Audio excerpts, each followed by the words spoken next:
ඔන්න ගයිස් ඉතින් අද අපි මේ ලෑස්ති වෙන්නේ අනුරාධපුරේ යන්න. ඉතින් මං හිතුවා ඔයගොල්ලන් එක්ක මේක ෂෙයා කරගන්න ඕනේ කියලා බ්ලොග් එකක් විදිහට. හරි එහෙනම් අපි ලෑස්ති වෙමු. ඉතින් අපි ට්‍රේන් ටිකට් එක ඉතින් අපි යමු ඊන වීඩියෝ එකට. ඉස්සරහට මොකද වෙන්නේ කියලා බලන්න. එන්න අපිත් එක්ක.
ඔන්න දැන් යාල්දීවි ට්‍රේන් එක කොළඹෙන් ස්ටාර්ට් වෙලා ආවා. දැන් මේක යාපනයේ සහ කංකසන්තරේ යන්න තියෙන ට්‍රේන් එකට.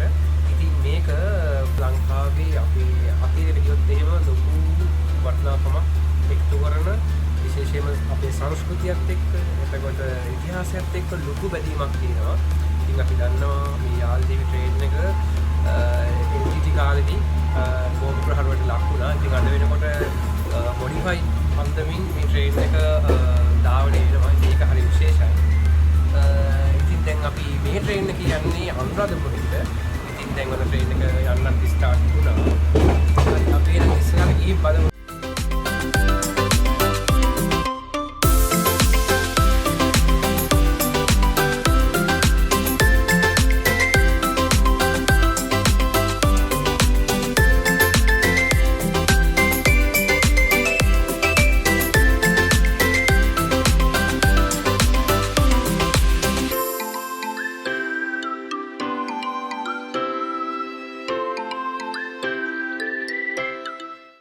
ඔන්න ගයිස් ඉතින් අනුරාධපුරේ ආවා. ඉතින් දැන් ඇත්තටම ලස්සන ලොකේෂන් එකක ඉන්නේ. ඒක මාරයි. ඇත්තටම අනුරාධපුරේ තියෙන අනුරාධපුර ස්ටේෂන් එකේ අපිට එනකොට අපි නැවතලා ඉන්න තැනත් එක්ක තමයි මේ ප්ලේස් එක තියෙන්නේ. හරි ලස්සනයි. කුඹුරු යායත් එක්ක ඒ වගේම තමයි එහා පැත්තෙන් පේනවා හරි අපූර්ව සෑයක්. ඉතින් ඒකත් හරිම විශේෂයි. පිටපස්සෙන් පේනත් දන්නෙත් නෑ ඔයගොල්ලන්ට. ඉතින් කියන්න තියෙන්නේ මෙච්චරයි. ඇත්තටම සුපිරි. ඒ තියෙන අපි අහලා තියෙන පොඩි කාලේ ගමයි පන්සල ඉඳලා දාගමයි කියන concept එක. ඉතින් මේ අනුරාධපුරේ එක මාරම ලස්සන තියෙනවා. ඉතින් අපිත් එක්ක ඉන්නේ ඉස්සරහට. සැදුණු අපේ ලෝකයේ සතුටු වෙන්න ඉන්න යාළුවේ අපට සැදුණු ඔන්න ඉතින් අපි පළවෙනිට විසිට් කරේ සඳහිරු සෑය. ඉතින් සඳහිරු සෑය ඉදි කරන්නේ අපි අතිගරු ජනාධිපති හිටපු මහින්ද රාජපක්ෂ මැතිතුමා විසින් 2009 වර්ෂයේ හරියටම වෙසක් පොහොය දවසක තමයි මෙම සඳහිරු සෑය විවෘත කරන්නේ. මෙම සෑය ඉදි වෙන්නේ අපේ රටේ පැවති LTT යුද්ධයේ මියගිය රණවිරුවන් සිහිපත් කිරීම උදෙසා. දැන් අපි ඔන්න ඇවිල්ලා ඉන්නේ ඉසුරුමුණි විහාරයේ එන්ට්‍රන්ස් එකට. ඉතින් මේ දෙපැත්තෙන් හරි ලස්සන තිසා වැවේ පරිබාරක ඇලක් ගමන් කරනවා. ඒකත් මාර ලස්සනයි. ඉතින් ඒත් එක්කම අපි ඉස්සරහ ගිහින් බලමු ඉසුරුමුණි විහාරය ලංකාවේ තියෙන ප්‍රෞඩ ඉතිහාසයක් ගැබ්බලා තියෙන තැනක් ඉසුරුමුණි විහාරය කියලා කියන්නේ. අපි ගිහින් බලමු එහෙනම් ඉසුරුමුණි විහාරය සහ ඉතිහාසය සහ ඒ වටිනාකම මොකක්ද කියන එක අපි හොයලා බලමු. යමු එහෙනම් ඉස්සරහට.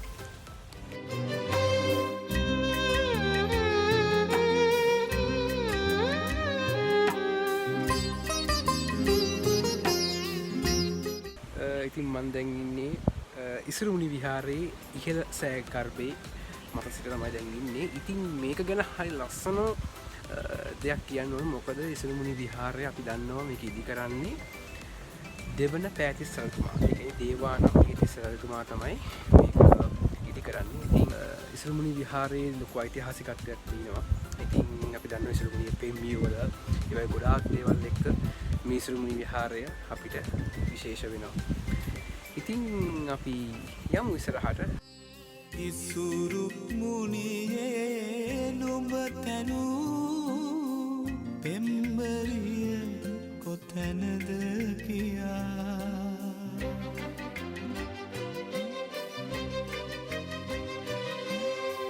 මා ඇසූ විට හිනෙවුණා ඔහු තවම තනිකඩ ඇයි කියා තවම තනිකඩ ඇයි කියා මේ දිසා වැව යටි එතකොට ඉසුරුමුණිය මේ වගේ නිර්මාණ දකිනකොට මට ඇත්තටම මැවෙන්නේ අපේ ඉතිහාසයේ කොයිතරම් ලස්සනට මේ කතා ලියවිලා තියෙන්නේ නැද්ද, මේ නිර්මාණ හැදෙන්න මොනතරම් පසුබිමක් තියෙන්නේ නැද්ද කියන එක. ඉතින් ඇත්තටම විශිෂ්ටයි. ඇත්තටම වචන කරන්න සින්දුවකුත් මතක් වෙනවා දිසා වැව පාවල ඉන්නකොට ලස්සන අමරදේව සර් ගායනා කරන ලස්සන සින්දුවක් ඔබ අහලා ඇති. රත්නමාලිසේ කිරණයි මහා සෙවණයි දිසා වැවයි සීගිරියයි මකී උරුම රත්නමාලිසේ කිරණයි මහා සෙවණයි දිසා වැවයි. ඔන්න ගයිස්, ඉතින් අපි පළවෙනි දවසේ විසිට් එක ඉවර වුණා. ඊට පස්සේ අපි ගියේ ශ්‍රී මහා බෝධියට උදෙන්ම. ඊට පස්සේ අපි රුවන්වැලි මහා සෑයටත්, ඊට පස්සේ ජේතවනාරාමයටත්, ඊට පස්සේ සමාධි බුද්ධ ප්‍රතිමාව බලන්න, ඊට පස්සේ අබේගිරියට වගේම රත්න ප්‍රාසාදයේ මුරගල, ලංකාරාමය, තූපාරාමය, ඊට පස්සේ මිරිසවැටියට යන්න මතක් කරේ නැහැ. ඊට පස්සේ අන්තිම දවසේ මිහින්තලාවටත් අපි ගියා. ඉතින් ඇත්තටම ඒක මාර එක්ස්පීරියන්ස් එකක්. ඉතින් ඒක අපි ෂෙයා කරගන්නවා ඊළඟ වීඩියෝ එකත් එක්ක. ඉතින් ඒ වීඩියෝ එකත් බලන්න අනිවාර්යෙන් මගේ channel එක subscribe කරන්න, මතක ඇතුව all button එකත් click කරන්න. එහෙනම් අපි ඊළඟ වීඩියෝ එකෙන් හම්බෙමු. හැමෝටම good luck.